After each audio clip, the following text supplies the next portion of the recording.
тоҷикистони азиз макони меваҳои шаҳдбор, кони ганҷ ва макони зару асотир аст ва диққати ҷаҳонiyonро беш аз пеш табиати дилкушову меваҳои таърихиаш ба худ ҷалб мекунад. дар асоси таклифу ташаббусҳо ва дастури ҳидоятҳои пешвои муаззами миллат муҳтарам Эмомалӣ Раҳмон, ватани азизамон то рафт ободу сабзу хурраму зебо шуда истодааст ва баробари ин аҳли ҷомеа ба ҳифзу қадршиносии ёдгориҳои таърихӣ бештар таваҷҷӯҳ карда истодаанд. шаҳру диёти Исфара ёдгориҳои таърихии зиёде дорад, ки бинандагонро бо гузаштаи пурифтихор шинос намуда, ҳисси ифтихори миллӣ ва ватандӯстии ононро таҳким мебахшад ва солҳои охир табиату маконҳои таърихӣ диққати шаҳрвандони дигар мамлакатҳоро ҳам ба худ кашида истодааст. шаҳри Исфара яке аз шаҳрҳои қадимтарин буда.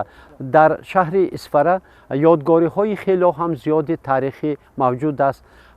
мувофиқи ба қайдгирӣ дар Исфара 161 ёдгориҳоро мо ба қайд гирифтем, ки аз онҳо зиёда аз 20 адади онҳо аҳамияти умумибашарӣ доранд ва яке аз ёдгориҳое ки мо ба комиссияи ЮНЕСКО ҳанӯз соли 2018 пешниҳод карда будем, ин қалъаи Сурх гуфтан мумкин аст, ки яке аз истеҳкомҳои ки дар баландии зиёда аз 50 метр воқеъ гардидааст ва гуфтан метавонем, ки ин мавзеи таърихӣ, ин қалъаи таърихӣ доимо бо ташрифи меҳмонон як шукӯҳи хосаро дорад ва имрӯз як гурӯҳи меҳмонон аз Федератсияи Россия ташриф оварданд бо сардори Валентин Александрович, ки албатта имрӯз аз дидани он дастовардҳои таърихии халқи тоҷик, мардуми шарифи Исфара бисёр ҳам шоду масрур гардиданд. ба наздикии гурӯҳи сайёҳон аз Федератсияи Россия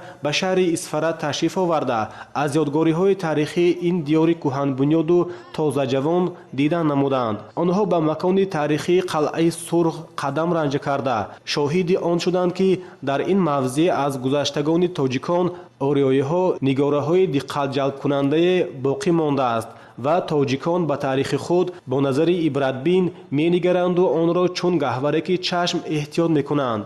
манзараҳои табиат, боду ҳавои тоза ва ёдгориҳои таърихӣ ба меҳмонон сайёҳон таассуроти тоза бахшид.